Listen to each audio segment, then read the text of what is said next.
ይህ ሰውዬ እኮ በጭራሽ እዚህ ቤት ውስጥ ዝም ብሎ መምጣት መቻል የለበትም።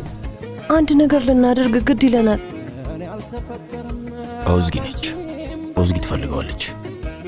ስታየው እንዴት እንደሆነች ብታያት። በጣም በፍጥነት ሮጣ ሄዳ አባቷ ላይ ተጠመጠመችበት። ማለት እሷን ስታያት ምንም ማድረግ አትችልም። ግን እዚህ ዓለም ላይ የአባትነት ክብር ከማይገባቸው ሰዎች መካከል አንዱ እሱ ነው። የሆነ ጊዜ ያለበትን ፈልገህ ልትይዘው ስትሞክር ነበር እና ደግሞ ስለ ኦዝጊ ምንም ግድ አይሰጥህም ነበር። አሁን ለምንድን ነው ይህን ያህል ያሳሰበህ? አልገባኝም። እሺ በቃ ስለሷ አትጨነቂሽ። እሺ በቃ ላለመጨነቅ ሞክራለሁ። ግን እባክህ በሚቻለው ፍጥነት ከዚህ ቤት ቶሎ እንሂድ። ፈርሃት፣ እንሄዳለን። ምንም አታስቢ። አጎቴን ባለፈው አውርቼው ነበር። ምን አለ? የእሱ ፍቃድ አያስፈልገንም። ምን ሊል ይችላል? ያው እሱማ ፍቃዱ አያስፈልገንም፣ ግን ድንገት ዝም ብለን ተነስተን መሄድ አንችልም። አስሊ